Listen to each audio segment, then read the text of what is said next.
So to me, that lands better than the comedy in Dumb and Dumber, which is just to me. See, thank you. I hate that movie so much, D. I can't stand it because it's dumb comedy. Yeah, and that's never been my thing. I feel like even, and I could be wrong because I understand we perceive certain things different when we're younger, but I feel like even when I was younger, I was just like this. Even at that age, I feel like I still was like, Nah. I don't think this is for me, and I never really got into it. Now, like stuff, I think, and I know part of that is maybe Jim Carrey and some of his style of humor and comedy too. And I love like The Mask. I have a lot of fond memories. Yeah, of that's that. a fun movie. Yeah. Yeah, I love The Mask, but yeah, like super kind of like over the top, dumb, slapsticky stuff. Rarely does that ever like work for me, and you kind of have to balance the humor a certain way, and if it's gonna land, it needs to land. And I've seen a few for whatever reason they're not coming to mind now, but I've seen a couple of films that have tried to kind of throw out comedic element. Oh, like Black Adam and some other films where they've kind of tried to infuse humor, and it's like, this isn't, if you're going to do this, then it has to work. And otherwise it feels like we're just trying to pull for laughs, and that's not the tone of what this is. So yeah. You know when it's done well. Yeah. And you know when it's just corny. Right. Because you know what I actually thought about when we were watching this? What? Because I was trying to remember. I was like, has Sin seen The Hitman's Bodyguard? But then I knew you had, but I knew you had because you commented on my review of the sequel. And we both said how much we thought it was funny. And I think that's a good example of how it can be. And I think part of it is that there's the spy action thriller and the locations. They add other stuff to it. But it also is kind of silly and dumb and over the top, but the way they incorporate that into like the spy thriller, secret agent, kind of vibe, and the way they, just incorporate all these different elements, that to me was fun in spite of it being quote unquote silly and dumb. Yeah. Yeah, that worked for me as well. It didn't go, I don't think it went over so well with critics, and I don't remember how the audience felt about it, but it was just it was ridiculous and over the top, but something about that comedy worked. Right. Probably because of exactly the things that you mentioned. It was just something about the packaging that it was given to us in. And it worked for me. I was also very happy that we were able to go see it in the theater, because I think that was one of the earlier kind of ish movies that was on the big screen when things were starting to open back up. Yeah, and then it also felt nice. I even said that in the review, but it felt nice, the fact that everyone just felt like they were having a good time, and everyone felt like they were enjoying the fact that, hey, we're kind of together. I mean, in spite of people being there, but it just kind of felt like everyone was kind of on one accord, and everyone was just enjoying the fact that, hey, we're all together, we're all enjoying this film, and it's just a fun time, and that really added to it. And that to me is a good example of where kind of experience goes beyond quality. Not that it was a bad movie or anything, but sometimes people forget about the experience you have and kind of how that shared experience can be, like in the theater or with other people at home and things like that. I think it can really enhance, how you walk away from the film. And that was yeah. But it feels like that movie, that's been when did that come? I mean, it was 2020, right? It was 2021, I think. Was it early 2021? I think so. Okay. I'm trying to remember now the very first movie I saw on the big screen so theaters opened up at different times in different states. Where I am, they closed in March, and then they opened back up in October. And they might have been one of the first chains that opened up. Like, I think AMC and Regal might have still been closed, but Cinemark opened back up. Oh, okay. So, but then of course, when they did, that was when they were, spacing it out 2 seats between your party or whatever. Now this really bugs me. I'm going to have to go back through my email and look and see a record of what movie I went to see as soon as movie theaters came back open, because I went back right away. I went back, I was just, I want to get back. This is something that I loved to do. And, now I specifically have a channel that's revolving around movies and stories. Right. I'm definitely, I probably go to the movies more now than I did before. Exactly. The everything happened. Yeah, So. and that was what was so depressing about it. And please believe there are plenty of things I do like. I don't know. I can think of several things I did that, of course, got affected. By quarantine and lockdowns and all that. But I'm like, if I could erase everything else and just pluck the one thing out, the theater is the most consistent thing, and the most, I guess, just that thing that I don't know, really, I don't know, like that I really connect to. Like there's some, I think I said this before to you, but just there's some interest or certain things we do that we just, I don't know, we really feel at ease, or we feel at peace, or we really feel like, yes, this is where I'm supposed to be. Yeah. And every time I've gone into a theater for so many years now, I've felt that. And it just so happened that the setup of a movie theater, which is a giant, dark, enclosed box, was the worst possible, setup given the circumstances. Right. But being able to kind of break out of that, and then jump back in, I definitely appreciated it. And even when I think about it now, I'm glad to just kind of be past that phase, because I'm telling you, when people kept going on about this is the end, and I was like, I think there was so much psychological damage that was done to so many people, just society in general, and the kids, all the ramifications. It really. I'm very sour about all of that. Like I've been like on Twitter, I try not to get too involved in anything really contentious, just because the same thing with my channel. I try to really mostly keep it. And some of the stuff I react to involves serious subject matter, so I'll leave commentary about that. But on my Twitter, I typically, and stuff keeps showing up, and it's like I really don't want to. I just want to sort of surround myself with movie stuff, right? Entertainment stuff. Exactly. But a lot of stuff has been going on lately. But there was like some article written about someone saying, we should have amnesty now, basically, between the two opposing, like, sides, like the one side that felt like the world was ending and we all needed to lock down and stay locked away forever, and turn in people who were daring to hold hands with someone out in public because, this sort of crap was really going on. Right. My brother was receiving calls. People were reporting their neighbors for having family come over. They were reporting people for holding hands. They were arresting, people were getting arrested for being out on the water at the beach. I mean, it was just, it was insane to me. Right. And so I'm still very just, I don't know, just it really bothers me to my core. And I knew from the moment this stuff started happening, and the lockdowns and the terror, and how free, and I understand the fear to an extent. I really do. It's not like I'm like, oh, don't be silly. Right, but right. Like, I also was looking at the numbers, and while it was looking really scary, I'm looking at percentages, and I'm like, and the longer it went on, the survival rate just went up and up. And, it's just like, so now most people have caught it, or they're going to catch it. And this stupid virus has a 98 to 99% survival rate. And I remember comparing it to when my mom got cancer, and she was stage 3. And I know it's not the same thing, because it's not like it's a contagious sort of, you know what I mean? But I was sitting there thinking, if cancer had a survival rate that high, can you imagine how so non-scary it would be to people? But it was just, I was trying to put things into that sort of perspective. And I felt like the longer we kept ourselves closed away, the longer this mess was going to go on, and the more damage we were going to do to our society.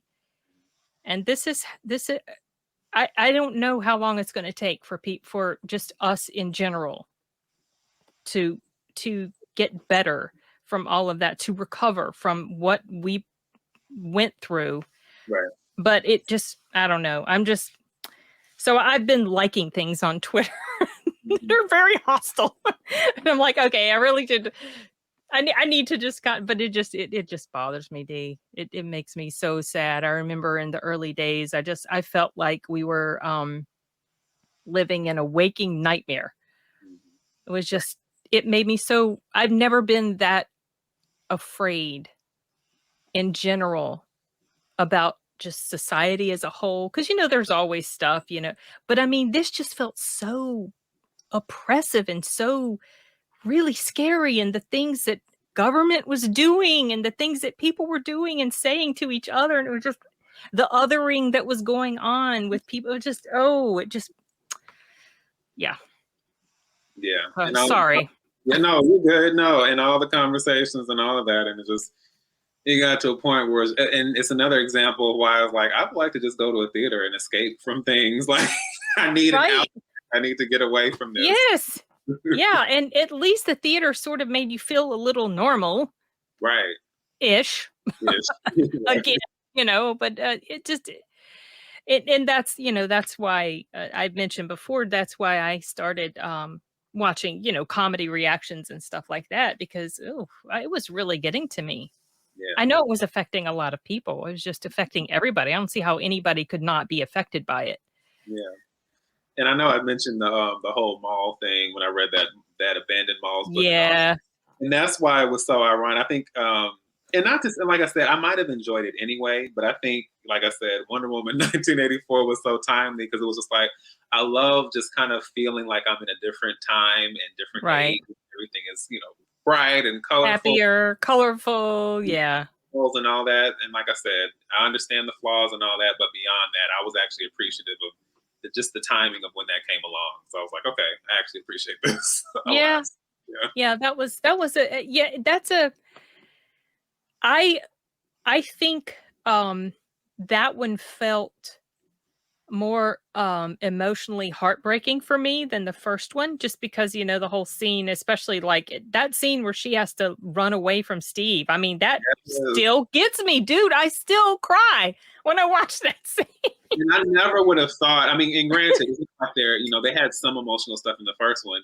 And, you assume that even with that, it wouldn't hit you the way it does, but it really hits hard, Yes. It was a shocker for me. I was like, wow, I'm really in tune. I was just, I remember, because I went to see it with my husband, and I remember I'm sitting there in that scene, and I'm trying not to sound like I'm crying, like I'm trying to be really, because I don't like to cry. Yeah. And I don't like for people to see me cry. But boy, that scene just grabbed me. And I remember, what was it exactly he said? We were leaving the theater, and he said something like, the movie was good. It was pretty sad, but it was good.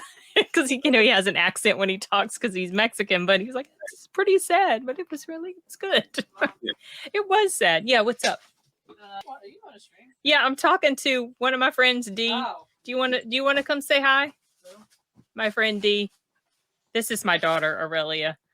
Hi. Hi. He says hi. We just got through watching a movie. Did you take the dogs out? No. Could you do that, please? Okay. Thank you. Nobody knows when I'm doing anything. They just come barreling through. Yeah, no, that's all good. I was doing a review for, what was I doing? Oh, I was doing a review for Pray for the Devil. Mm-hmm. I don't know, a week or so ago, and my husband comes in showing me this monitor. So I have to edit out so much stuff. Then sometimes the dogs are coming in. Oh my gosh, that's crazy. Have you seen Pray for the? Oh no, you're not interested. You don't care for the. Is it you or somebody else I'm thinking of? No, he's not super into like exorcism type movies. It might be me and someone else additionally, but yeah, it's just like I'm just not.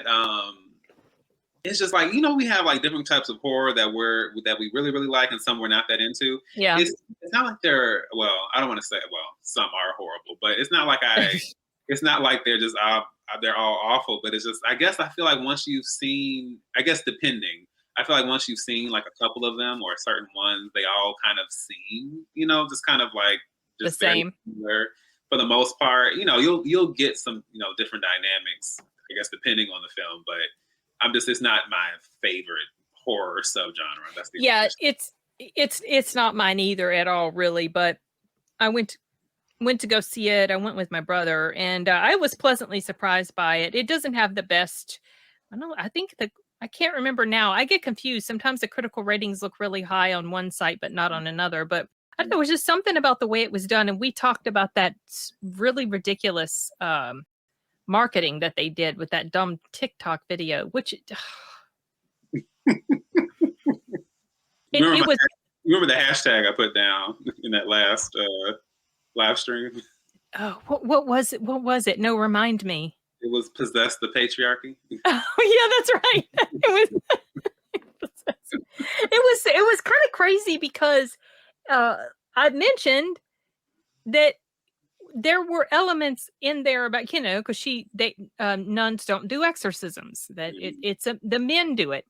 But when they were talking about that subject and the way it was presented, it wasn't in a sort of how sometimes when they're trying to deliver a message, it's so ham-fisted, heavy-handed. It just does not come off well. Right. It's just like, okay, Candyman. Oh, yeah. That was, that's an example of it just being done terribly, in my opinion.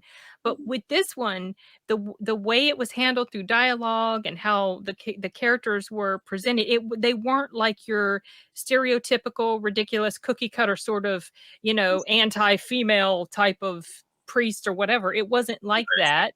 And I really appreciate it. I mean, at least it didn't come off that way to me. And I feel like I would have picked up on it because I'm kind of sensitive to things. Like I notice it a lot of times where a lot of people don't notice it. Right. And I just felt like it was handled delicately and in a good way. And she wasn't a Mary Sue, and she didn't go in there trying to be like, I am woman, hear me roar, I'm going to do that. So that's why that advertising video, it just made no sense. Mm-hmm.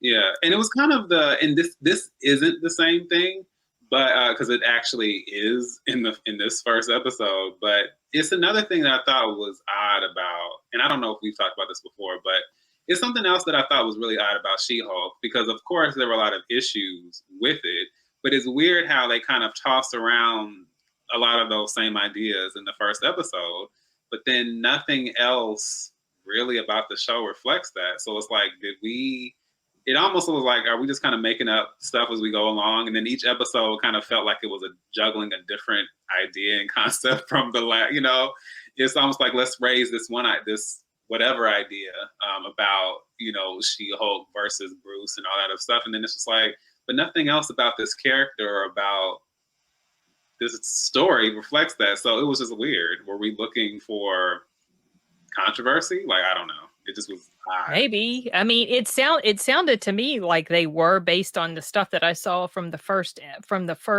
episode. And my brother watched it. One of my brothers, he watched it, and he was telling me what the basic storyline is. Something about like the main villain or person that was going after her or against her was because she didn't want to go on a date with him or something. It was I don't even remember I don't remember what he said, but no, I'll feed them when I'm done. The baseline for the plot just seemed or the foundation for the plot seemed really ridiculous.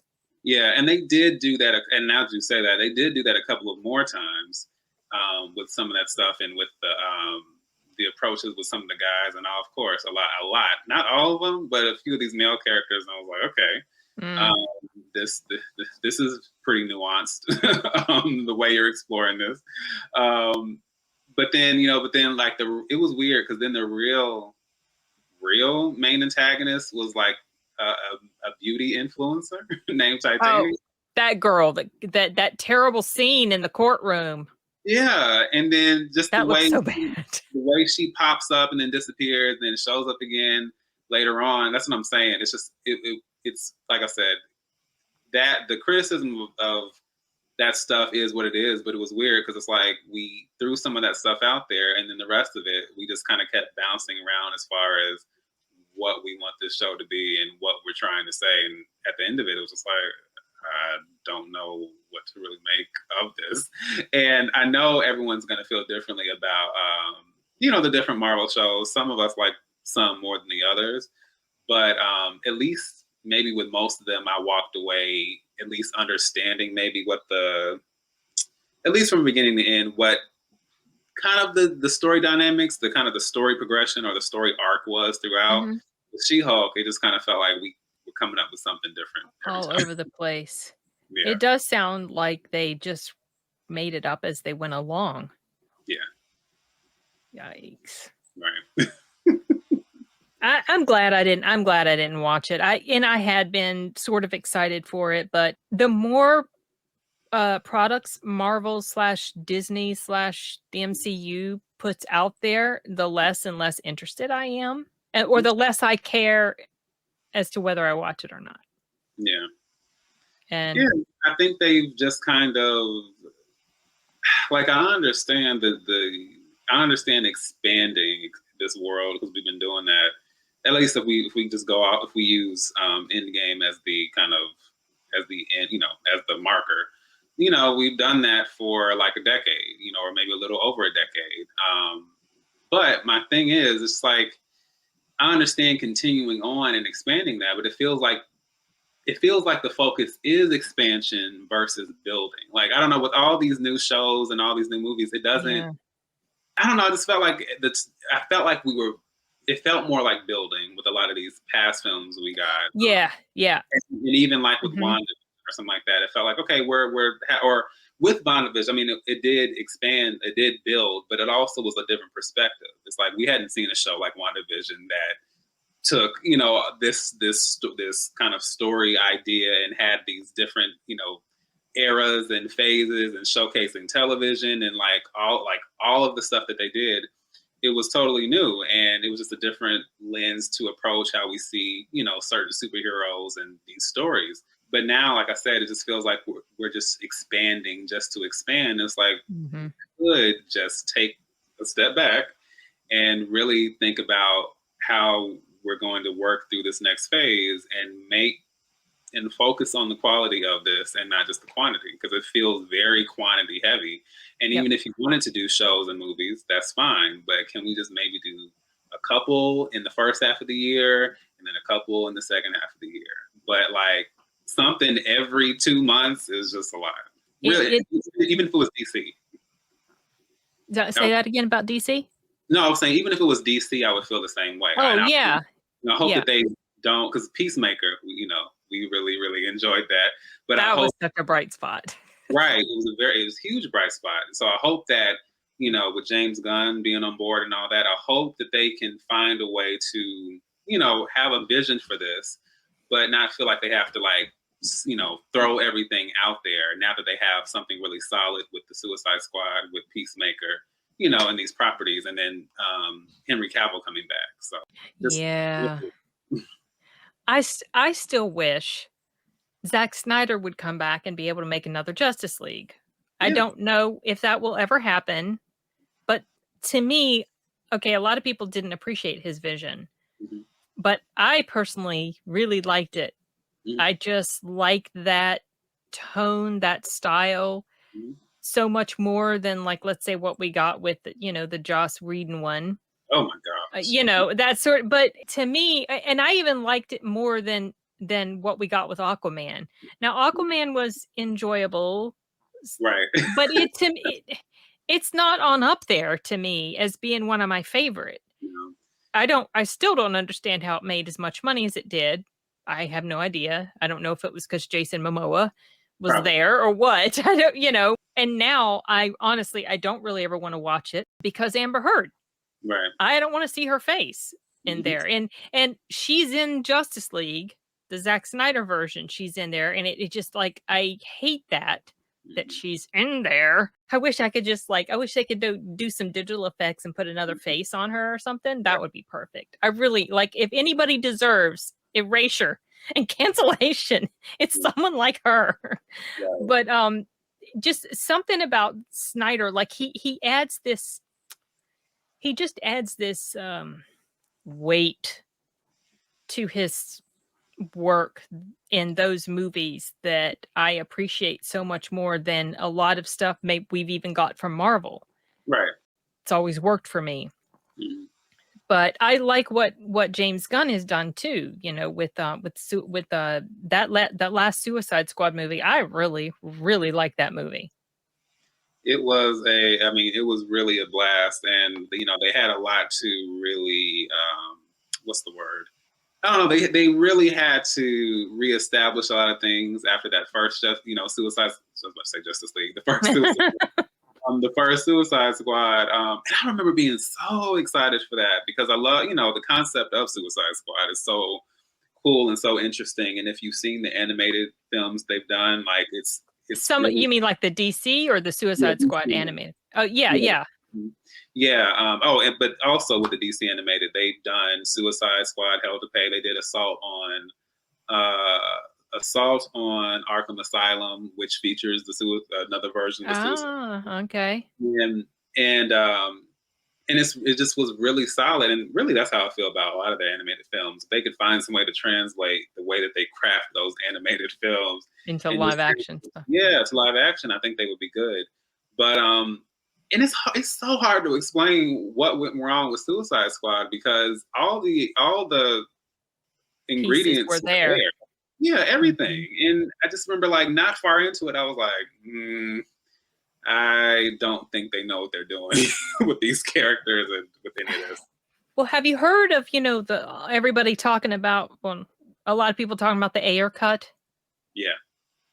And I wonder how much of, so I didn't outright hate Suicide Squad, the first one, but I just felt like it was just missing something, and I felt like it was edited kind of wonky. Like I could just pick up on it. Things felt so fragmented and disjointed sometimes, and I was really disappointed in Jared Leto's performance as Joker. I thought he was awful, and he's a good actor.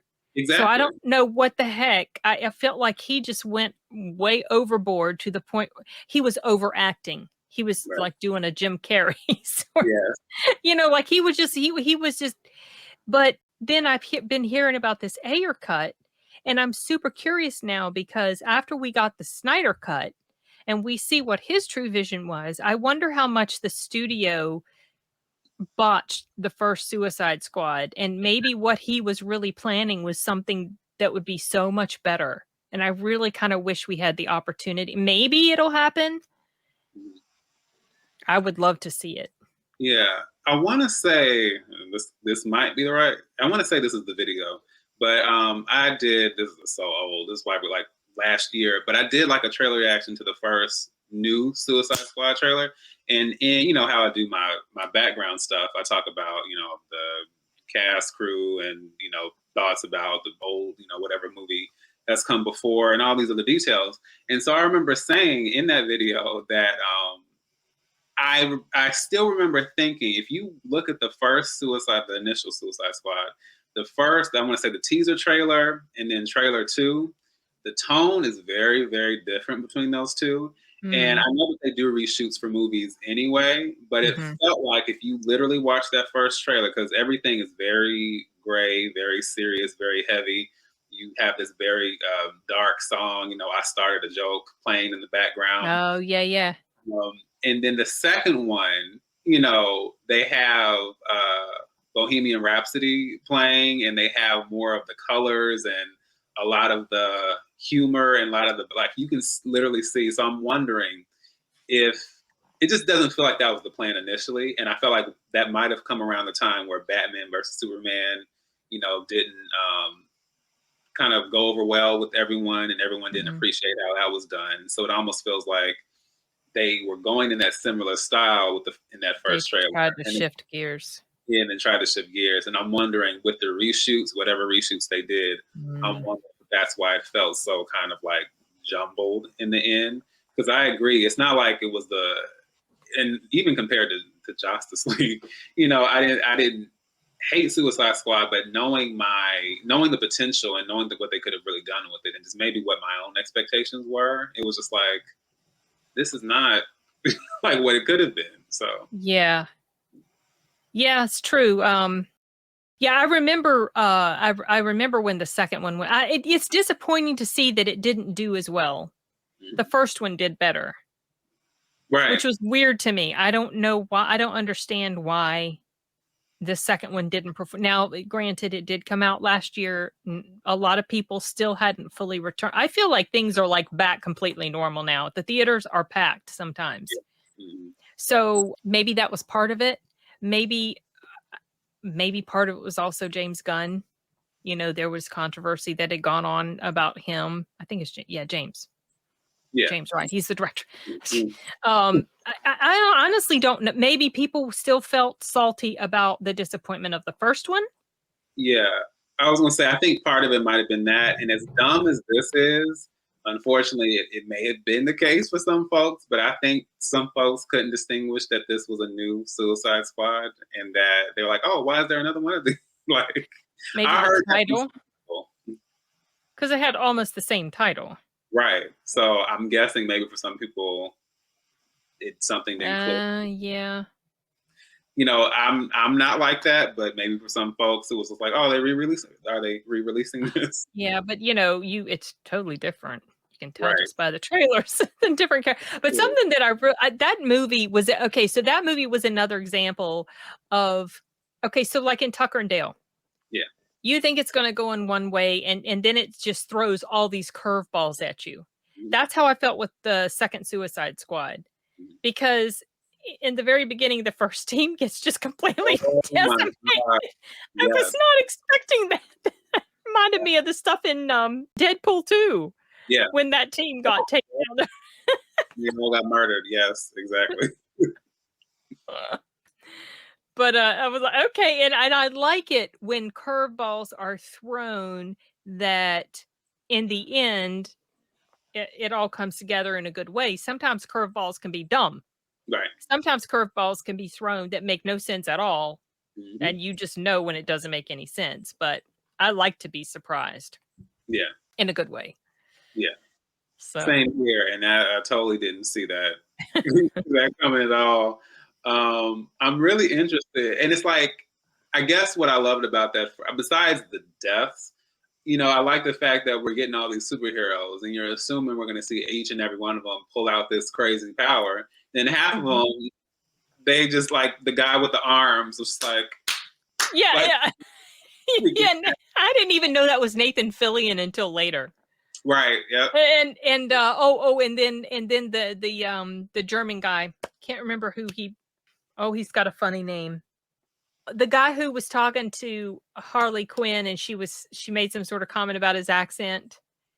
Oh. And he says, like all American girls like the accent. She says, of course, because we don't got none, or something like that. That guy, he's got a name, starts with an F. Okay. Like, I don't know, but so the very first exposure I had to him, have you ever seen any of his videos? I don't think so. Okay. All right. I'll have to send you a copy of this, but oh shoot, I could just look it up and post it on here. Well, okay, hold on. My very first exposure to him was something that I wasn't expecting. Sorry, I'm going to close this out. I was going to pull it up. It's really short. It's not very long, but I was going to see if I could find it. Okay, yeah, Jen is a party pooper. Yeah. Okay. His name is Flula. Is his name. And okay, I found it. Okay, hold on. Sorry. I'm going to share the screen with you. And it's not a very long video, I don't think, but this was my first exposure to this guy. Okay. And it was hilarious to me. I work some hours in an office, and the groups of people, they're talking, and one say about Jennifer, eine Kollegin, colleague. Oh, I tell you, Jennifer, she is really a party pooper.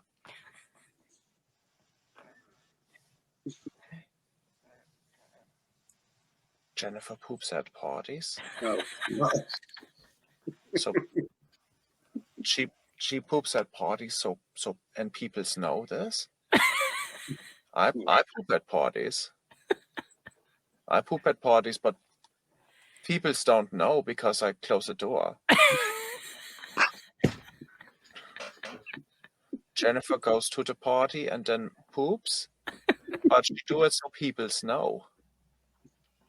Where do she go for it? Does she visit the water closet and make door of the open so people may see and smell things? This sounds horrible. Oh no. Maybe she go like by the tables with the gift and the present and the punches bowl. Poop on the carpets. This sound like, Jennifer, you have some mental issue. Oh. Have you spoken to someone about it? This serious, you make a poop in the party, so people may know. I want to go to parties with Jennifer just to make observation. Observation. She poops at parties. I hate this autoplay stuff. I was having a nice lunch with my friend Tracy, and we are eating. Okay. So what I didn't realize was, so I thought he was for real. I thought it was a for real story. Yeah. It's comedy because he's a comedian. But I could totally see this being a thing because, you know, he's German or whatever. And, you know, idioms, if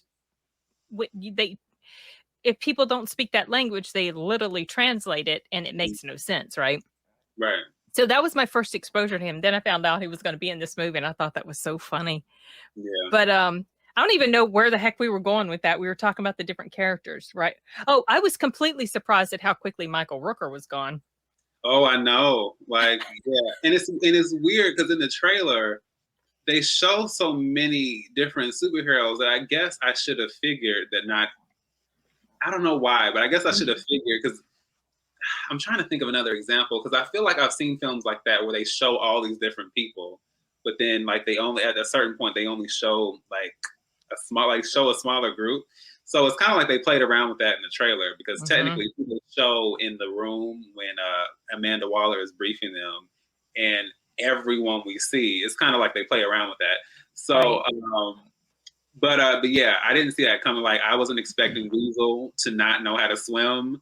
And yeah, and then definitely not Michael Rooker because I feel like we know Michael Rooker, so we figured we're gonna get a good amount of him in some way, and it's like no. And he's gonna be a badass, and he was a complete coward.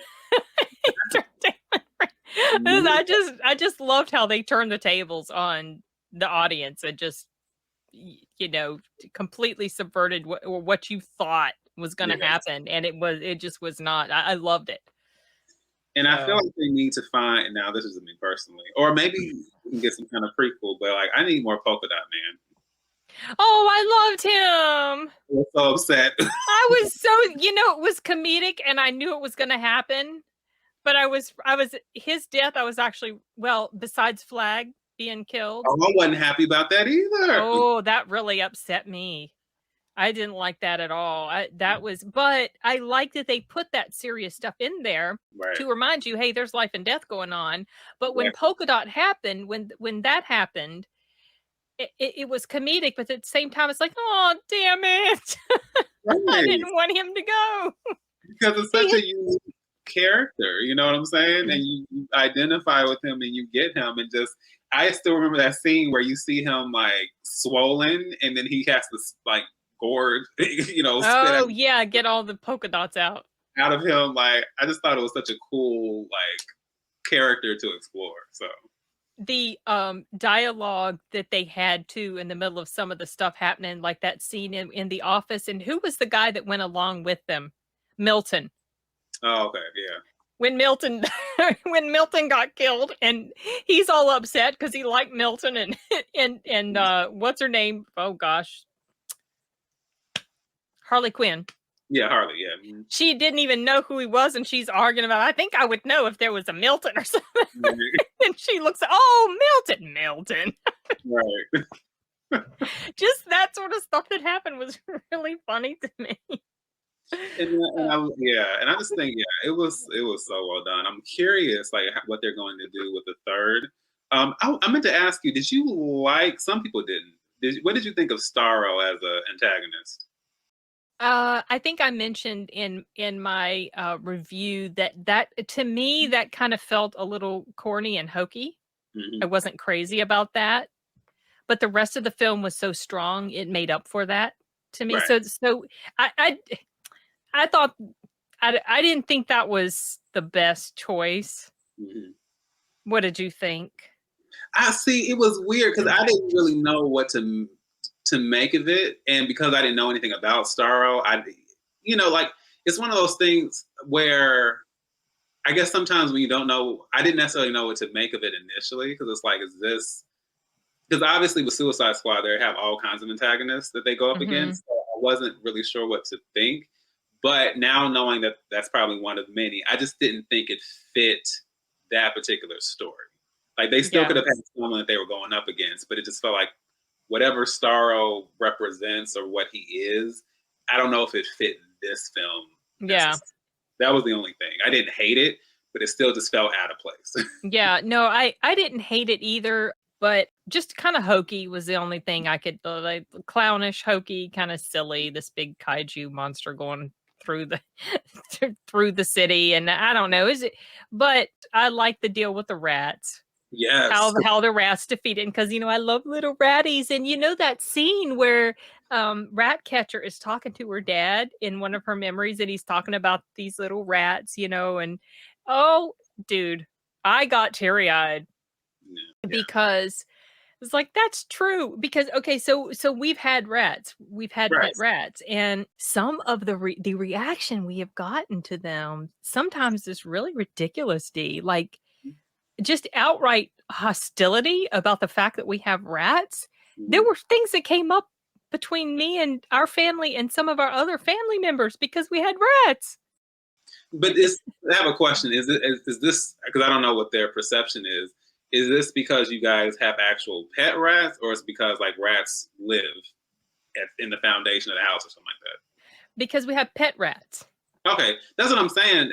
That's why I guess it doesn't make sense to me. It's like they can't distinguish between, because a lot of times when people think of rats, they have this instinctive sort of, ooh, gross, the bubonic plague and blah, blah, blah. Well, it was really humans were transferring. I mean, it came from the fleas, but humans were responsible for infesting the most people because rats couldn't have traveled, people were spreading it like crazy. But they just perceive them as being dirty because they think of wild rats, like New York City rats living on the streets. And yes, I mean, the same thing with, like, let's say stray dogs, wild dogs, they can carry diseases and stuff too, but we love dogs, right? But rats, there's just a lot of, it's the weirdest thing, like the reaction. So go ahead. No, I was just gonna say, I really appreciated the messaging in Suicide Squad, and they are the sweetest little things. They're just, and they are very clean. They're much cleaner than dogs. Mm-hmm. Right. Okay, go ahead. I interrupted you. No, you're fine. Because I was gonna say, like, that's why I was confused about, because my initial thought, my assumption was these are rats that are pets, and I'm assuming and when you have pets, you obviously have to clean them and keep them taken care of and all that kind of stuff. Maybe I can understand if we just were picking up rats out of the sewer. Oh, I wouldn't do that. Right? Nobody. I hope nobody would.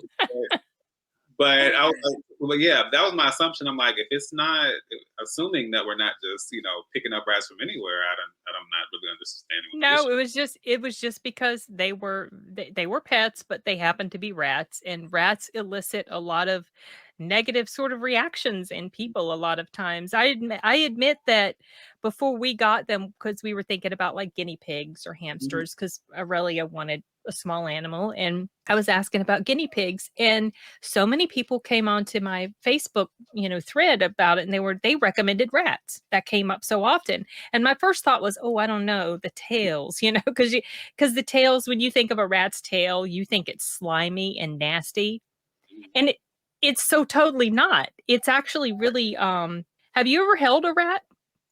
No. Oh, okay. So their tails are not cold and slimy. If their tails are cold, something's wrong. But like maybe they're sick or whatever, because they have a lot of respiratory issues. But their tails have this little like peach fuzz on them. And they're actually they're so cool. When you hold them, they wrap their little tail around your arm. It's the cutest thing. And they're so cute. They're like, I call them like little handheld puppy dogs. Because they behave like little puppies, and they groom you. They like to groom you, like they'll lick you, because they're like taking care of they see you as one of theirs, and they have these funny little interesting things that they do that if you don't understand it, maybe it would seem off-putting. I'll tell you one of them. If you're holding a rat and they dribble on you like a little pea, I know that sounds like what? If they do that, like let's say they're walking across your leg or across your arm, like let's say if they leave a little drop, it sounds really gross, right? But what they're doing is they're marking you as one of theirs. like you belong with them, like you're one of the pack. Isn't that funny? Yeah, so it's a compliment. I know rats are just, I don't know. But we were talking about that in relation to Suicide Squad, and I really appreciated that scene. It touched me a lot, and there are some scenes that can really grab me more than I expect them to, and that one did. Exactly. I'm trying to think of oh, you know what? I've said this before. I don't even know if you were, I don't know, I couldn't tell you whose live stream this was, but I know you're on so many, right? Or you what? You said it, not me, but technically speaking, yes, more than I would have expected. And really, I feel like part of that is because of you. You kind of got the ball rolling. Oh, really? Was that the first one you'd ever been on? The Halloween one? If I'm not mistaken, like when you asked to do the Halloween live stream, I think that might have been my first one. Oh, that's so funny. I think it might have been. Yeah. That's cool. Yeah. I feel so honored. I know. No, and you know, and and what's funny is, and then of course I used to watch, you know, the Cinema Squad, and I didn't used to really watch live streams in general. For the longest, I didn't get live content in general. Yeah. Because it's like, you know, it's from what I would see, it's just like you have to, whatever you're talking about, you keep having to look at the comments, and then, you know, the comment, depending on the person's audience, your comment gets lost as you're trying to communicate. So it just didn't make any sense to me. And I feel like once I started, you know, watching Squad, I kind of became familiar with everybody. And, you know, I would ask my questions, of course, and they would respond. Then I kind of got more of the sense of how it works and listening. I mean, of course, listening to the conversations and all that, but I got more of I understood how the medium worked more, like how you can kind of engage with people in real time. But I guess it depends on who the person is, how they have their stuff set up, and who they're able to, I guess, talk to or engage with there. And then of course, once you asked me and we, you know, started on the journey, then I really, you know, then being on, I saw the other side of that. So it makes a lot more sense to me now. I actually really enjoy lives a lot. Yeah, it's enjoyable. I wish I had more time to do more of them myself, but I like this little community that kind of can crop up amongst different YouTubers. You know, like there's Lisa Loves. I met her because I was watching the stream that you happen to be on. You know, if you're on something, if I'm able to watch it, I will. Yeah. But you know, I don't always have time. I wish I did to watch more, listen to more. So through that, watching you, I met her, and then some of the other guys. I'm probably more in contact with you and her than maybe some of the others, but it's just kind of cool to because we're like smaller channels, right? Because sometimes I feel like if channels are just way too big, they kind of lose touch with or connection with the people that are watching and trying to talk with them. So to me, I prefer the smaller sort of community feel. You see the same people over and over, and you can get to know them, and so it's been a lot of fun. Yeah, and it never. And I think what you said, because I feel exactly the same way. But I think what you said, that is why that whole Florida Orlando trip happened. Because it's just like over time building that rapport, building that sense of community to the point. And I never really thought that would happen. In your mind, you kind of think like, oh, it would be cool if we were, you know, went to go see a movie, or it would be cool if we could sit down and hang out. But a lot of times, you just assume that because it's the internet and because we're just on this platform, like that's never really going to happen. And then you have people who live on all corners. You know, Lisa lives in Ireland, right? You know, we have people who live in the UK, California, New York, and I mean everywhere. So you just don't see it happening. So for that to kind of fall into place the way it did, it was just like, this is, I don't know. It just was really I don't know. It was really a blessing, and it really just, I don't know. It was kind of a rewarding experience and such a surprise. It's just to go from just commenting and, you know, popping into videos to like, we're actually here meeting people. Yeah.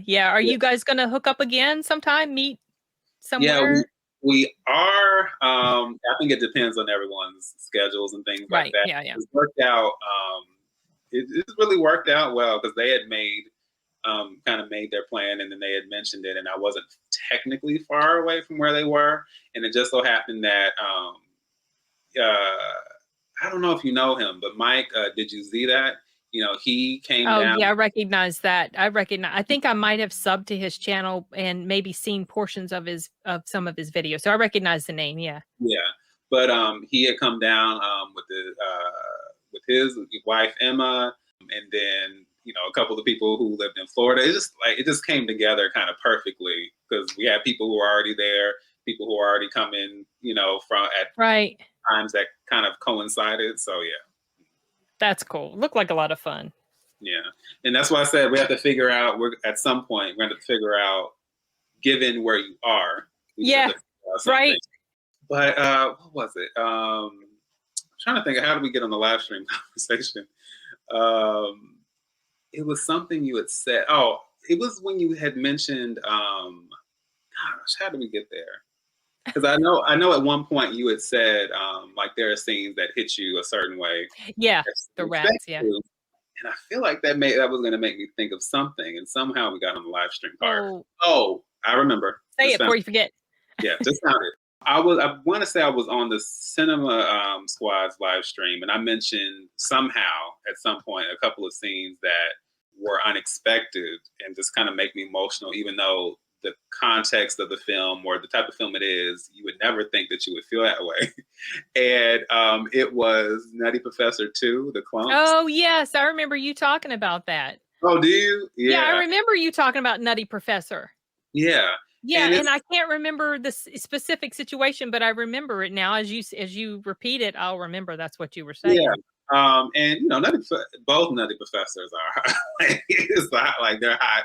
A hot mess of foolishness going on, very silly, very over the top, especially the second one, even more so. But yeah, it was the scene because in the second one, he has this thing where he's trying to remove the buddy gene, that part of himself that keeps disrupting his life, and in the process, it starts to affect his own intelligence and all that kind of stuff.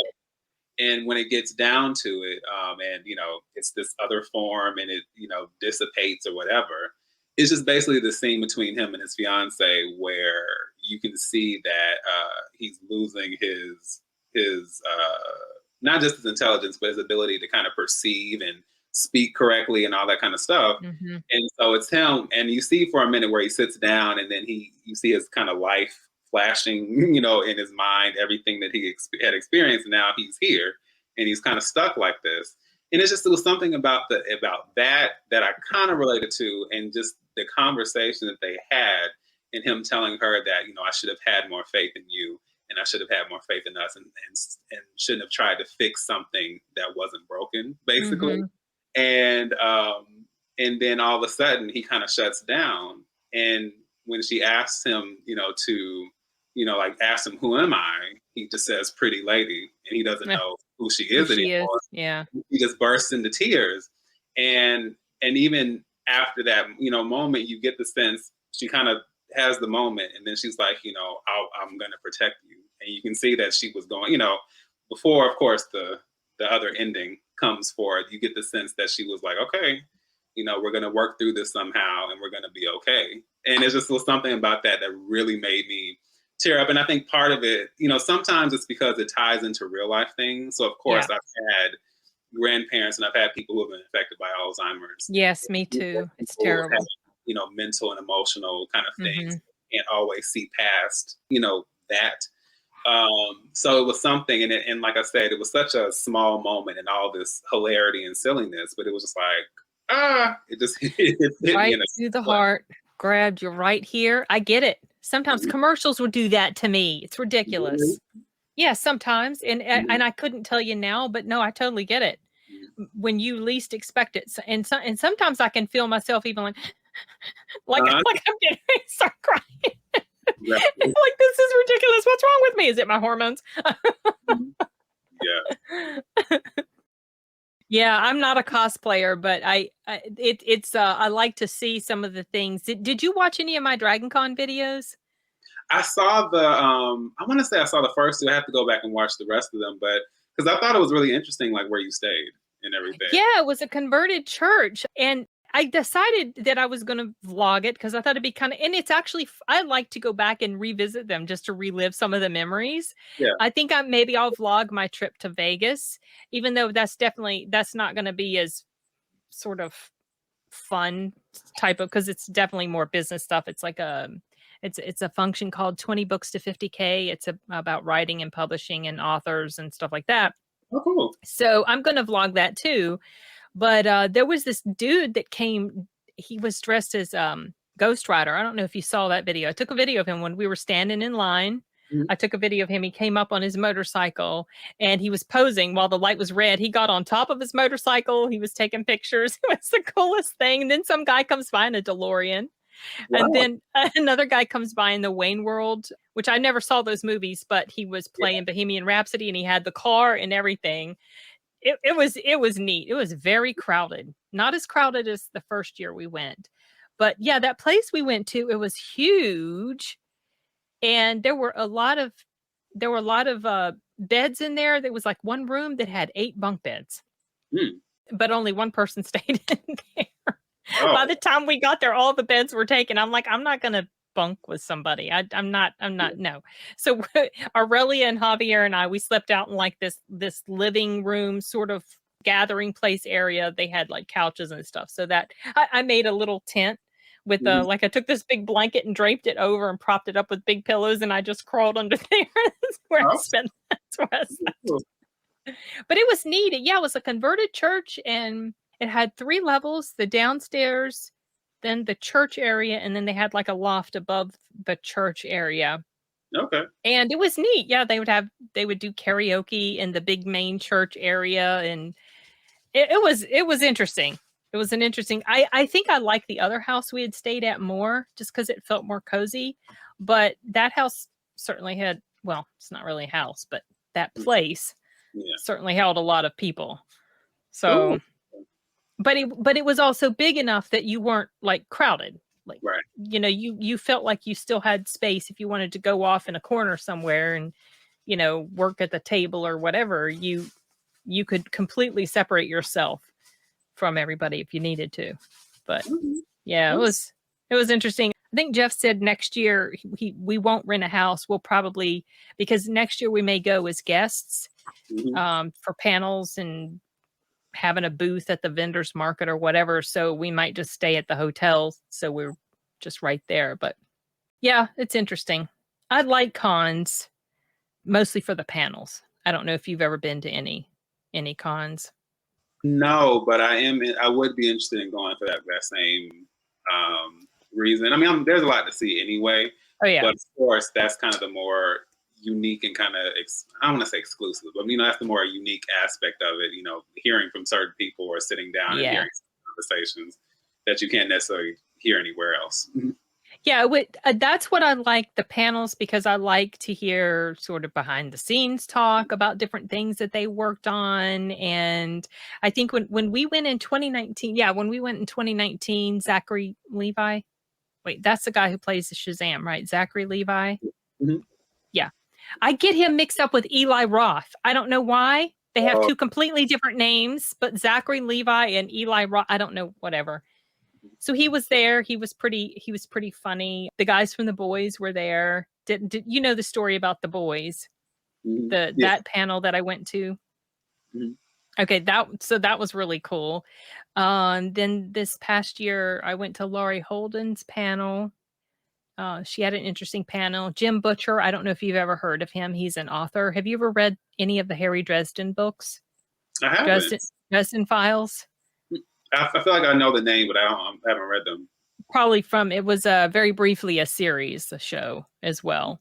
But I love those audiobooks. James Marsters, who played Spike in Buffy the Vampire Slayer. Oh, yeah. He's the narrator of those books, and he's really, really good. But Jim Butcher goes to Dragon Con all the time. I would love if our company could work on some of his books. But anyway, it's just, it's fun. There's something there for everybody. You know, if all you want to do is cosplay, there's that. If you want to go to panels, there's that. If you want to do the social, like dancey concert stuff, which I totally don't, there's that. Right. It's weird to go in a place where you're not crazy about crowds, but yet at the same time you can go to a place like that and because you're just by yourself, you don't have to mingle. You know what I mean? It's weird. But yeah, you should check out a con sometime. Yeah, I definitely have to go. I actually don't even mind. It doesn't have to be something super elaborate, but I wouldn't even mind doing like the cosplay part. I just have to get the right look. Yeah. For me, I'm just too lazy to cosplay. Yeah. But some people go really elaborate with their costumes. Like we went to our local anime convention, and have you ever seen Full Metal Alchemist?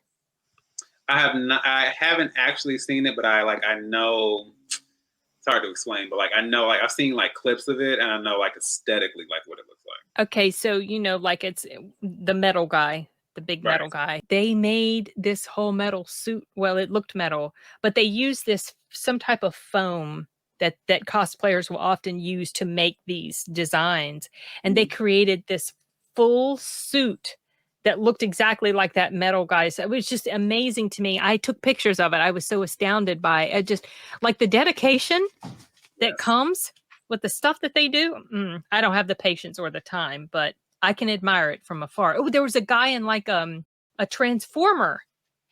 It was like literally doors on his body or.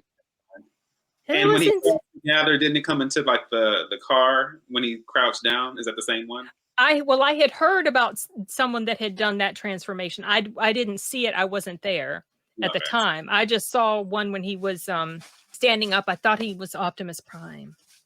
I can't remember, but it was just amazing to me. Yeah. I saw one. Yeah, someone had done like basically, I want to say it was Bumblebee because I remember it being yellow. Oh, okay. They had it to where it was like the different pieces, you know, on his legs and hands and everything. And literally, when he got down and crouched down, all the pieces literally formed the bar. Insane. Yeah. Can you imagine how uncomfortable that has to be? Yeah. Yeah. See, that's the other side of it. It looks cool. You get a lot of attention, pictures, and all that, but you gotta deal with that throughout the day. That's why a lot of times I think they don't stay in costume most of the time. They come out for a little bit, get their pictures, and then they're like, "Get this off me." Yeah, exactly. But actually, I was going to ask you about this because I saw this. Apparently, the director for Pray for the Devil got upset, I guess, maybe about a lot of the critical response or some of the audience response even. Or no, it was critical. And he said something about how, I don't know if it was millennials. It's like he referenced a specific group. I think he did say it might have been millennials or something like that. And he referenced a specific group, and he said that, you know, it doesn't matter because the audience loves it. And often, you know, critics and audiences don't get along. The audience usually speaks for itself, and they don't understand horror and so on and so forth. It kind of felt like a tantrum, and I was confused as to where it came from. And someone had responded to it, and they actually pulled up screenshots of Pearl, of Terrifier, of X, and Barbarian, and they were like, "So is this what you're talking about?" Because all four of those films, the critics love those, and then the audience loved those. Mm-hmm. Smile too. Smile, one of them as well. Right? Yeah. Another one they pulled up too. Yeah. And so I was wondering, what do you think about? Because I understand, like, often there can be a divide. Yeah. But it kind of felt like in this case they were using that. I'm guessing, was using that argument to, I guess, make a point that that's why certain people didn't like his film.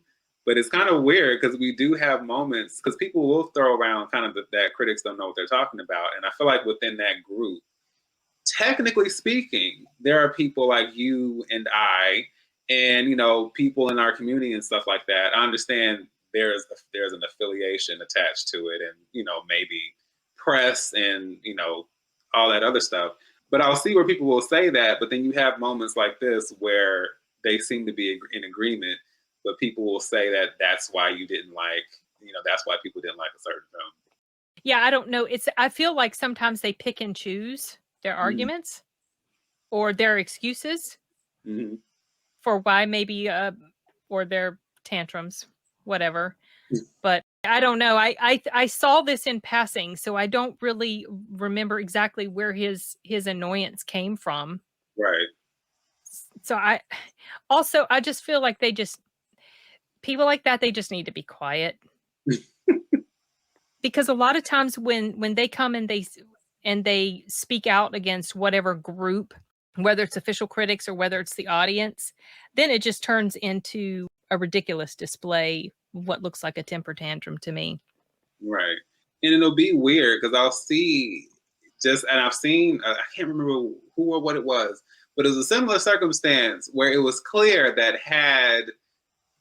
because it was like some kind of speech about how critics aren't necessary for I guess creative work or creative consumption or something like that, which is fine if you want to make that argument. But it was kind of clear that somewhere in there, had they all said your film was great or said whatever this body of work was excellent, they would have had a different. Would that have been your argument? So it was kind of like, okay. Yeah, it's like critics don't count if they hate something, but they are definitely revered if they love something, that sort of thing. Yeah, and I've been seeing like a recurring pattern of that. And like I said, I understand everyone's going to feel differently about that, but it kind of undermines your argument if that's what we're going to use to make the point. So he was pissed that official critics hated it? Was that what that was his deal? It seemed like that's the problem with Twitter is you like stuff and then you have this whole list of likes. Yeah. And you scroll forever to find it. I should have. I have to see if I remember seeing it in passing. Right. I just trying to remember what sorry, Chibi, where he was going with that. Yeah, because it was just kind of like, it was just odd, and that's why it kind of stuck out to me. And then, of course, the responses to it made it really interesting. But yeah, it seemed like he was. I think it seemed like it was like a response to the official critic or the official assessment, which was weird because then you had critics who also liked it. So it's like, are you just running with the consensus or whatever the Rotten Tomatoes score is? It was odd. Yeah. Yeah. My mind was going off to, so did you see Pearl? You did see Pearl, didn't you? Pearl. You did see Pearl. That's right. Because I thought we briefly talked about that. I can't remember whether you said you saw Smile. I did. You did. Okay. You've seen all of those then, haven't you? I've seen most of this. Has been I understand we get probably a good amount of horror every year, but to me, this has felt like the horror year. It's been like consistent. Solid. Yeah. Pretty solid. Yeah. Yeah.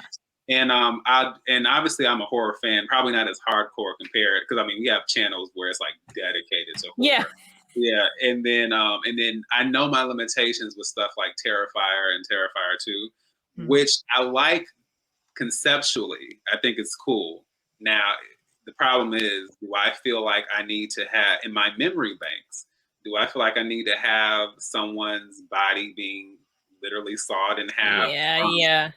From genitals all the way, Does that happen in Terrifier too? I'll just say it happens in one of the two movies. Okay, because it may have happened first. I saw the first one, but I don't remember much about it. Oh, okay, yeah, it was the first one. Okay, all right. Yeah, I've definitely seen. Yeah, that was. Go ahead. Sorry. No, I was just going to say that one was pretty hardcore, brutal, and not campy. Not campy, gross, hardcore, but like really hardcore, like Saw or Hostel. That sort of hardcore is what it felt like. I'm not super into, I like horror, but I'm not super into really uber gory horror. Right. So that's part of the reason why. Also because I feel like I said, I bet he doesn't die. Nothing happens to him. He kills everybody again like he did in the first one. So I haven't really been super enticed to see the second one. Right. You see, that's the issue. I want you to watch it so I can hear what you. Oh. Mainly because you have seen the first one, so I'm interested in what your take would be, because I'm hearing so many different things about the second one. Because a lot of it is positive, but some people said, which I'm not surprised by, that it makes the mistake of, that the same thing that certain sequels do, especially if it's independent, where you have the simplicity of the original concept and there's an effectiveness to having this straightforward, simple concept and executing it a certain way with the limitations of the budget. And I think I've even said this before, that budget limitations, you have to it kind of stirs your imagination, and you have to be careful in how we're going to, make this work and use this. But the problem is when you increase the budget, it can easily become about style over substance. And now we can do all this. And that's kind of what I'm hearing about the second one. Oh, and really? Even like with the runtime, it's like a little too long for a lot of people. Oh, really? How long is the second one? I don't want to say it because you're not going to want to watch it. Is it like 2 hours plus? Yeah. Are you serious? Really? Oh, wow. That surprises me. Like 2 hours and maybe 25 minutes. That really surprises me. That's not typical at all. No. For horror in general, or just even that type of horror. Right. Interesting. Yeah. Speaking of horror, there's two I wanted to ask you about. Have you, watch me. I feel like I need to write down the other one. Hold on before I forget. Okay. Okay. This is horror, but it's not like your typical sort of horror. And I did a review on it because I liked it so much. I felt like it was very well done. But have you seen The Clove Hitch Killer? No, and I keep hearing about it. I have to watch it. I'm actually, let me just go ahead and, because I've been doing my Letterboxd. Letterboxd? Yes. I love Letterboxd. I would forget about all the things I'm interested in if it weren't for Letterboxd. Do you actually? I feel like you have, but do you do like reviews on Letterboxd, or do you just rate stuff?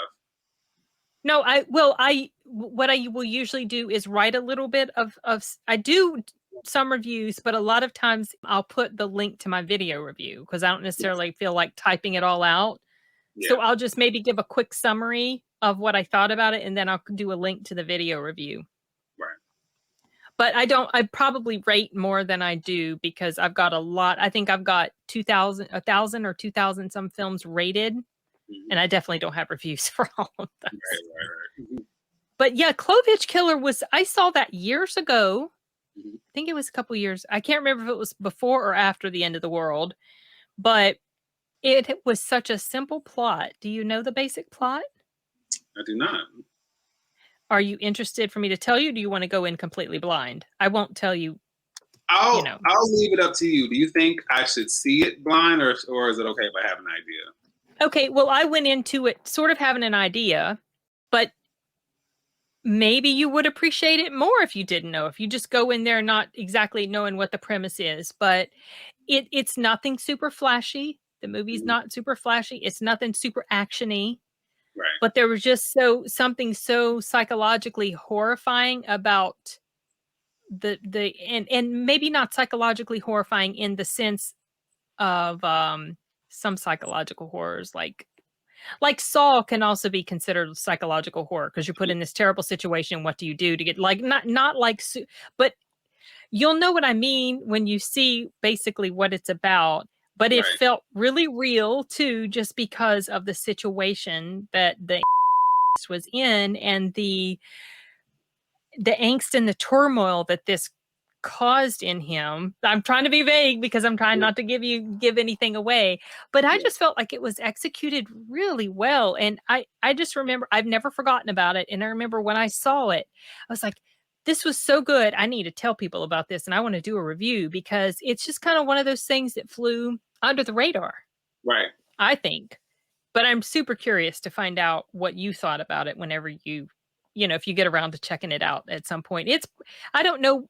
I don't remember if I saw it like on Hulu or some other platform. I don't recall, but maybe it's available at, one of the services you have, or maybe like even on a free site. I don't remember because it changes. It rotates. Sometimes it's available at certain places. Sometimes it's not.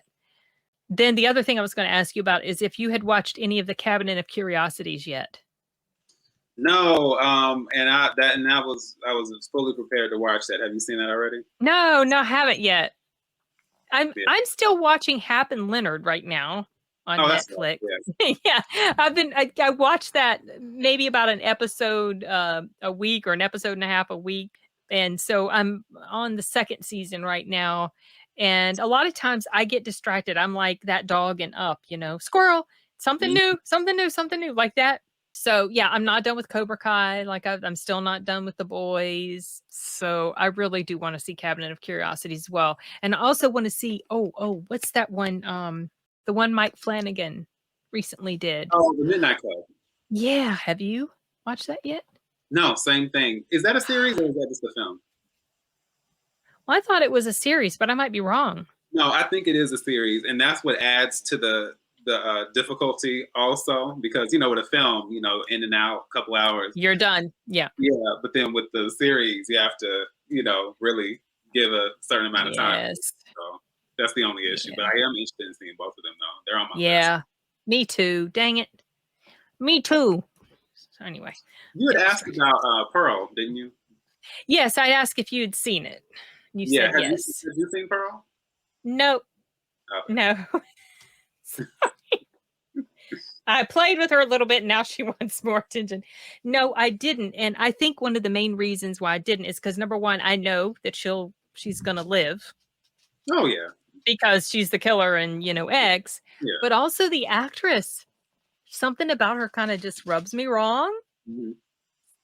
Is it one of those where you don't know what it is, but it's just something that's there?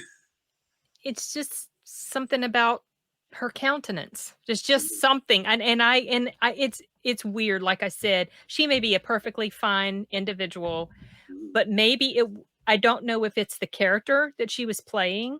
Right. The main character she was playing in X. I don't know if it was that I didn't like. And so it kind of like transferred into just her as an actress. But so it was like when I found out there was another one and she was in Pearl, I was like, I don't know. I think I want to see that. I don't know. That's funny how that does happen with certain actors. And it kind of depends. Now this isn't you, of course, in this situation, but like you've seen sometimes where people can't separate the actor from their role and it bleeds over into their real life. Oh, yeah. Yeah. To the point where, because, obviously you've seen Game of Thrones, but you know what happened with the actor who played Joffrey? People were really hateful to him, weren't they? Yeah, he had to retire from acting. I didn't know that's why he retired from acting. No, see, I can completely separate the role from the actor. And I've always thought that's absolutely ridiculous that people go there like that. But I think for me, a lot of times I have more trouble separating the actor from the role. Mm-hmm. Right. Like if it's a person that I just inherently do not care for, it's very hard for me to appreciate anything they're in. Sometimes I can, like with Charlize Theron. Right. In this movie, it was fine. And then some actors I have changed my viewpoint about. Some actors I'm like, I don't like them. I don't, and I've kind of come around to them. Right. But most often, if I don't like them, I continue not to like them. I have a question. If it changes actually for both. If it changes for the better or worse, what happens? And do you have like examples? So, from better to worse, trying to think of certain people that I used to like, and then one example is like Jennifer Lopez. Oh gosh. I liked her briefly when she was in Mi Familia. Right. Oh yeah. I've seen that. Yeah. So my husband watched that movie so many times, but I liked her. She had this bit, and then I found out she's going to be in Selena. And it was like still okay, I didn't feel like she was the best choice, but I think what happened is when she started singing and she kind of exploded more into, like, she still acts, but she's this big singer, and I remember feeling very resentful of the fact that she wouldn't be where she was if it weren't for the fact that a superior talent had been murdered. Selena. And also, I just don't like Jennifer Lopez. I feel like she's extremely egotistical Yeah, and I could early on I could start to pick up on that like years ago, around Selena or after. And I just don't like her. So she's like one of those people I just cannot stand her. Yeah, she's been. It's weird because it's like you have people that you probably the same thing where it's like, because I didn't really know her. I mean, I watched it in Living Color, but I didn't know her on that show. But yeah, it's like I knew she was who she was. You know, I was cool with like some of her stuff here and there. You know, Wedding Planner. You know, like rom-com stuff. I was young, so I was like, that was fine. Remember the music. You know, that was fine. But I think what happens, at least for me, I think when you become aware of someone's persona, yes, and the way that they navigate certain spaces and what they have to say, and how they deal with people and all that kind of stuff, that really rubs me the wrong way. And it doesn't help when, but your talent is arguably not on a certain level, right? But you present yourself as if it is.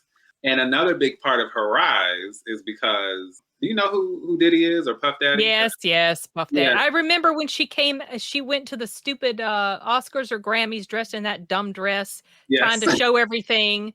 And I think she went there on his arm. I remember when they were together. Yeah, and then really a big part of her, not the only thing, but I'm saying a big part of it is that she decided to delve into the whole hip hop lane. You know, with him and becoming J-Lo and all other stuff, which is funny. I'm just Jenny from the block. Right. Have a little, now I have a lot. No, you're not. You've always been I don't think she's ever lived a hard life at all. Right. I'm sorry, go ahead. No, you're fine. But it's funny because ironically, when she decided to swerve out of that lane is which is a whole nother story. But you know, when Puff Daddy, where there was just some stuff where the situation got too real, you know, in a situation where there were guns involved, you know, like all that. And all of a sudden it was like, oh no, let me hop out of this. And it's like, well, you never really should have swerved into that space anyway, because to me, it felt like she only did it to kind of like profit off of that space. And I suppose you can do it if you want to, but ultimately, it's not even like this is a style of music or a space. You know, it's not even like this is what I really want to do. It's just like, let me jump over here. It was a stepping stone. I feel like she used people as stepping stones. I feel like she's like one of those types that kind of, you know, slept her way to the top sort of thing. I wasn't going to say it, but you did. I mean, that's a feeling I've gotten from her about her for a long time. And no, I don't appreciate her. So she's an example of someone that I didn't mind too much, and then I grew to just like, I really don't like you. Yeah. Some people that I started off not really caring for at all, but they've kind of grown on me as the years have gone by, are Brad Pitt. Oh, okay. And Leonardo DiCaprio. Mm-hmm. I really didn't care for them in their earlier days. I felt like, and here's another one, Colin Farrell. Oh, yeah. I didn't care for him because when he was younger, he was like, you know, like I don't like it when girls think they're all hot stuff, and I don't like it when guys think that either. That's what I was going to say. Actually, with Colin Farrell specifically, because of course with Brad Pitt and Leonardo DiCaprio, I was like 7, 8. You know, so how I perceive them is different. Totally different, yeah. Yeah, totally different. But when I'm in middle school and all the girls are going crazy over Colin Farrell and this, you know, and all that kind of stuff, which I don't want to make it sound like I resent someone because people like them, but it's just like when you kind of hear like, oh my gosh, this is the greatest thing since sliced bread, and then you watch him play stuff like Bullseye and Daredevil. Like, what's the big deal? You know, here I'm not seeing there's a disconnect here, but I agree. Like I don't know what the turning point was, and like I said, I've never despised him, but there was always a disconnect because of that. Yeah.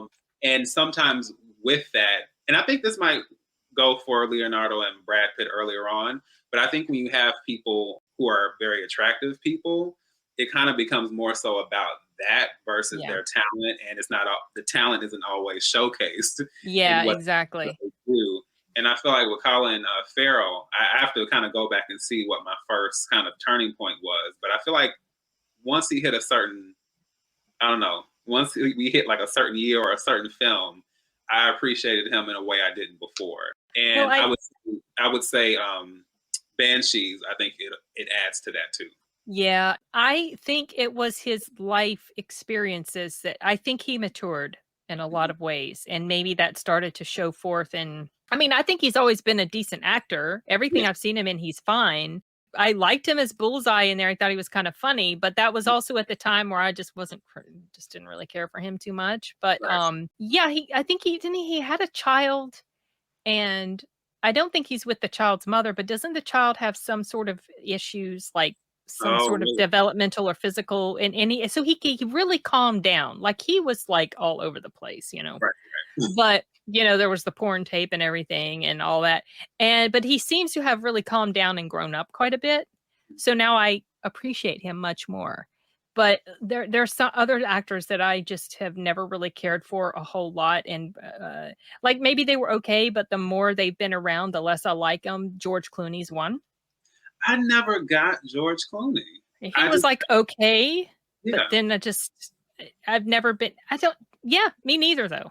Yeah, and it's weird because my only reference point, which doesn't help, my only reference point as a kid for George Clooney, because I didn't remember ER around that time, and I didn't know that's where he had come from. Yeah, well, he was from even before then. He's played other stuff. Yeah, but as someone who grew up the first two, but specifically Batman Returns being my favorite Batman film. Him coming on the scene in Batman and Robin was like, huh? I know. What is this?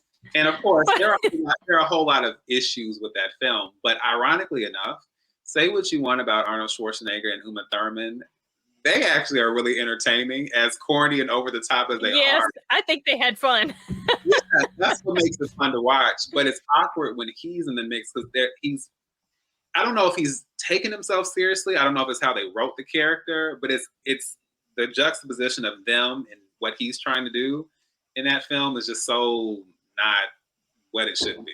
Yeah. It just doesn't work. And so I think with that being my main reference point for him, I just never got into him. And probably even outside of that, I just never clicked with him as an actor. Some people have a certain kind of gravitas and have a certain presence. And for me personally, he's just never had it. Yeah, no, I don't. There's something about the way he carries himself that I feel like he likes himself a lot too. Just this way he moves his head and the way he talks. And it's weird. So, I used to think, is it only women that I just don't like? Because, like sometimes because, a lot of women don't like other women because a lot of, just kind of, but then I'm like, no, there's actually some male actors that I don't appreciate when they like themselves too much either. There was an actress I was just thinking about, another actress I really don't care for very much at all, and that's Jessica Chastain. Jessica Chastain, I don't like her. I can I think some of it is also because she's been real heavy-handed about the like the equal pay sort of for women and all that, but completely ignoring the fact that there's economics into it. This is why a lot of male actors get paid more, because they're more of a box office draw, not just because you're a woman. Like, there wasn't anything sexist involved in why Gal Gadot only got like $300,000 for her first, appearances as Wonder Woman. But she had to be. Now she banks more because she's bankable now. But Robert Downey Jr. also didn't get very much for his first role as Iron Man. So it's all about what they're willing to bet money on. And if you are an A-list actor, if you're bankable, if they know you're going to draw in money, that's what they're going to pay you. It's not necessarily just because you're a woman or whatever. And so she's like, and we need to get paid. It's like, well, if you bring in the bucks, you will be. Right. But a lot of people, they don't think about that. They don't think about the economics behind a lot of those decisions that are made. Just like the whole thing, like let's say women's soccer. And them wanting like if you break down all these percentages and numbers, in a lot of ways, they get paid more than the men. But they're just looking at like the, I don't know, lump sum or whatever. It's like, well, but you're not the draw. It's men's soccer that's the draw. And it's not necessarily because sexism. It's just that's what the fans like more. They appreciate that sport more. So, for her to come out and say that sort of stuff, it's just like, I didn't like that. And I know because I feel like I know and of course, Twitter likes to tell everyone's business. So when someone comments on likes or something, you come up all the time. Oh, I know. Yeah. I see some of your stuff too. Yeah, I don't want you to think I'm talking to you, but no, they literally will say like, no, hey, I know. Ben is commenting on this. I know. Yeah. Which is fine because it's funny. A lot of stuff is funny, or it's good to see you pop up. But what was it? But see, with some of the things, I don't always. Some things I do, sometimes I don't. Some things I don't. But like with Jessica Chastain, I only know her because of the movies, and I didn't hear a lot of the external conversation. I think that can add to it too. Like if you hear certain actors or actresses say certain things, whether it's about that or whether it's about other subjects, or just say stuff that's weird or off-putting or confusing, it's like what it doesn't add to your to how you already feel it. It doesn't make it any right. better. I think they should just stop talking a lot of times. I really think that I think they like the attention that social media gives them too, because a lot of them are on social media on their little high horse thinking that they know everything. This is why I liked what Ricky Gervais did so much when he was at the Golden Globes. Did you ever watch? I remember that. How many times did he do it? He's posted it multiple times. That might have been his last one. Right, exactly. But no, I'll never forget. Yes, it's so funny. I need to go back and rewatch actually, because I remember my initial reactions to that stuff, but after rewatch it. That look on Tom Hanks' face. I'm pretty sure that's where Tom Hanks was like, I don't know. I like it. I appreciate the entertainment value that celebrities can bring to us and the entertainment value of the stories that they tell through their talent and everything. But at the same time, I think they forget that they're just people too. And they're not any more special than the regular Joe Blow out working 10 hours a day, whatever. And I don't like the inflated sense of self that a lot of them get. Yeah. And it's disappointing. That's why I think they would be smart if they just didn't say too much. And that's why. One other thing I was going to say is that what also didn't help the George Clooney persona for me is that literally, whether it's PR, even though I don't think it was, whether it's PR or I literally do this because I enjoy doing this. But George Clooney for years would just pop up with a different woman every 2 to 3 months. And it was just like, dude. Yeah. It was like, okay. Because I almost felt like, and I don't like, that's what I'm saying. I don't know if it was PR, like I'm doing this for attention and this is my Playboy persona, or if it was just like, oh, hey, I can attract all these women, so let's keep it going. But it just was weird, to watch stuff like, to watch some of these awards or even just see magazines. And it's like, oh, now he's with this one. I know. He definitely came across as a Playboy. Right. Which I don't find that, I don't know, maybe I'm just old fashioned or whatever, but I just don't like the whole playing around that people do. Whatever, they can do it. You do your thing. But for me, I just feel like it says a lot about a person and not necessarily in a good, constructive way. Right. Like it just makes them seem like they're very superficial.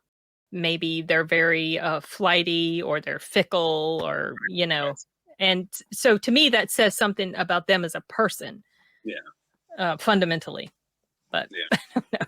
It sounds so judgy, but whatever. But no, I was going to say, I'm probably not the quintessential celebrity if I was in that kind of space, because I'm, in general, obviously I share opinions, but to me, I keep a lot of things close to the chest. And there are only certain things I feel the need to be super, super vocal about. And really it's weird because in general, I'm not someone to just share a lot. What's the word? I feel like there's a phrase for that. But I feel like a lot of what I think is more, I'm a very internal kind of thinker, and I just kind of marinate on a lot of things inside. I don't always feel the need to speak on a lot of things in general. Whereas a lot of people, not even just celebrities, some people are just vocalize things or are opinionated and feel the need they have to share everything all the time. And it could be about anything.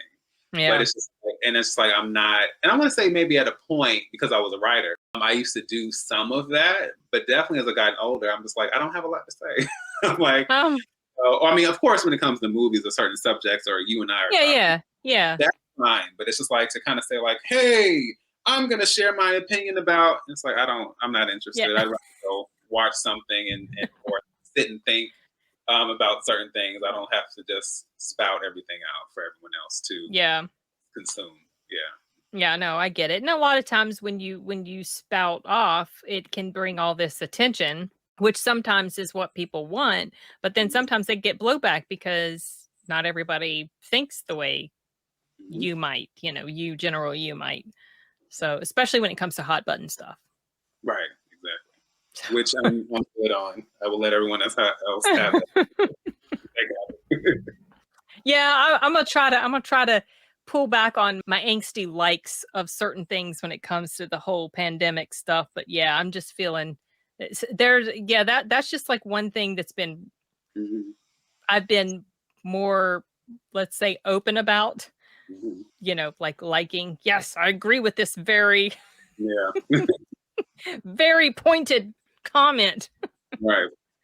But it's not it is something like I want to just focus personally on things that make me happy. Yeah, definitely. And movies and talking about movies makes me happy. Right. And arguing with people does not. So it's very draining. And I was gonna say, actually, I managed to find what I was looking for. And so and it's weird because I don't know where he like posted this, but he basically said his response, because, and this is weird because I'm assuming this is updated, but the Rotten Tomatoes score for Pray for the Devil is 21 for the reviews, which is only 24, which is weird, but it's 21% Rotten on the tomato meter, and then it's 70% for the audience score. Okay. And so he says there is this known thing that audiences and critics never see eye to eye when it comes to horror movies. The more our audience loves a horror movie, the more ... Anyway, never mind. Let's just focus on the audience here. Pray for the Devil just won 3 awards: Best Horror Movie, Scariest Movie, Best Actor, the prestigious Toronto After Dark Festival. We can focus on that too. And the box office is super solid so far. So plenty. I guess he meant to say so many. So plenty. I think that So plenty of places to focus on. Oh yeah. So plenty of places to focus on. Okay. Oh, so sorry. He just didn't put the comma, maybe. Yeah, I was reading it without the content. Yeah. Therefore, plenty of places to focus on. Right. Yeah. So plenty of places to focus on. Absolutely no reason to read any reviews. And we did not make a Catholic propaganda piece. Thanks for asking. Well, it's funny because before I went to go see it, I guess there weren't as many reviews out, and the review, because I did see the Rotten Tomato at the time, I thought the Rotten Tomato score was very solid for for critics, like it was on up there. Right. I thought it was up in the 70s. So whatever other reviews came out after might have been what dragged it down, perhaps. But I remember being surprised that the audiences. Well, you know what? I don't know. I didn't read those reviews. I do kind of wonder if. So the movie's not hostile towards religion. Right. But at the same time, it doesn't sugarcoat the terrible things that, let's say, the Catholic Church did in the name of exorcism and stuff like that. But it's not like completely hating on religion, and not, maybe he's thinking that the official critics didn't like that because it's about religion and it's not hating on religion. I don't know. But for him to say that audiences and critics, they never agree, that's not true at all. Yeah. Halloween. Yeah. 78 and 2018. The audience and critics are in pretty solid agreement there. Didn't that happen with Ends too? Aren't the critics and the audience like not here for it? Yes, I think the audience score might be a little higher than the critics, but they're low. It's low for both. Right. The audience score is slightly higher in with Kills, so maybe in the 60s. Right. But yeah, audiences and critics, they generally did not like Ends. Right. And there's many of other things that audiences and critics are in line with. And then there's a lot of things that they're completely not in line with. And that just kind of, it happens. And it's not just about horror. It can be about anything. Right. So I don't know where I guess he just was butthurt that he didn't get the love he thought he should get. But I mean, I don't know how the movie's performing. Horror movies don't generally do humongozoid at the box office because it's just, not everybody likes that. Yeah, it's a very specific audience. Yes, that's true. What are there other horror movies coming out this year on the big screen that we don't know, let's see. Because I'm trying to think. The Menu, right? Is that going to be considered? Doesn't feel like your typical horror, though. Yeah, it looks like it. I don't know if this counts. It looks horror-ish, not in the same way as certain films. Oh, but that Bones and All. Yeah, that one. Yeah, I thought it was about vampires. Oh, but then it sounds like it's about cannibals. Yeah. But it looks good. Yeah, it's like from that trailer. I like. Now I'm not super into Timothée Chalamet. Me either. But it's and this isn't even that thing where because people talk about what a great actor he is. I mean that adds a little bit, but it's more so because when I personally watch him, there's this weird aloofness that he brings to his performances that just doesn't vibe with me for some reason. I picked up on that in Dune. Yeah, and it's like not everyone has to like do a bunch of melodramatic over the top stuff to act. You can like there's subtlety to acting, but to me there's just something I don't connect with his performances. Yeah. So that's kind of where I kind of that's where I kind of don't click with him, but I do like, I can't remember her last name, but Taylor, the other young lady, like the Escape Room movies, and I've seen her in a couple of other films. I do like her, and just the concept sounds interesting. They actually showed the trailer for this before Halloween ends, and I'm interested in it, but I can tell it's going to be one of those films where visually it's going to be a lot of the imagery. Yeah, it kind of reminds me of that, like that movie We Are What We Are.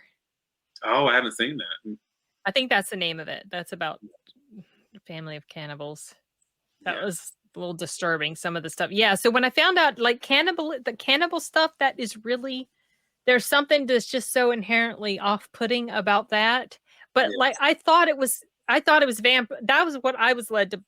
That's just the perception I had, I guess, because then she was, gonna bite the girl's finger, and I thought it was about cannibals, not vampires, but to know it's about cannibals makes me question whether or not I'm interested to see it or not. But that dude from The Outfit is in it. Oh, Mark Rylance, yeah. Yes, that guy. Completely forgot. Yep, he is in it too. And I think the thing with vampires, I mean, it can get, kind of grisly, but I think at least with vampires, we know that blood is the thing, and you don't necessarily have to, like, you get somebody's neck or you get in somebody's whatever, they drain them, they wipe their faces and they move on. But cannibals, we eat whatever is here. And that's just a totally different thing to deal with, Ugh. Yeah, there's just that was scared to watch the disturbing stuff about Bone Tomahawk too. Right. Because I was telling you about. That's why I'm scared to watch that. I know it's bad. Ugh, just thinking about that. But I know. I'm curious to see if there's any other pretty solid horror films coming out. I'm trying to think of so I've got The Menu, just movies in general. The Menu, Knives Out 2. Gonna go see that. Oh yeah, I'm so glad they're doing that in theaters. For I don't know how long. Yeah, they said it's only like a week, but I like being able to catch it before it comes out. Well, I really like the first one, so I'm hoping the second. Have you seen any trailers? I haven't watched any trailers. No, I only saw like maybe a glimpse of whatever the first teaser was. Okay. I like going in not knowing anything. And it was kind of much with Knives Out too. And I feel like it was one of those. Not that it was bad the first time. But I remember I got thrown off because I wasn't expecting them to reveal what actually happened to him like halfway through the movie. So, with Christopher Plummer's character? Yeah. I was like, oh, is this? I mean, I liked it because it was unique, after the fact. But before I was like, is this the way we should do this? And it was kind of weird. It just kind of threw my vibe off a little bit.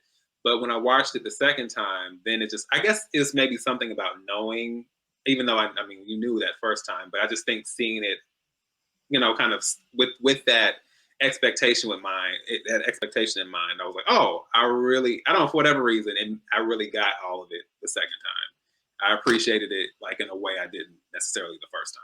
So no, yeah, I really liked it.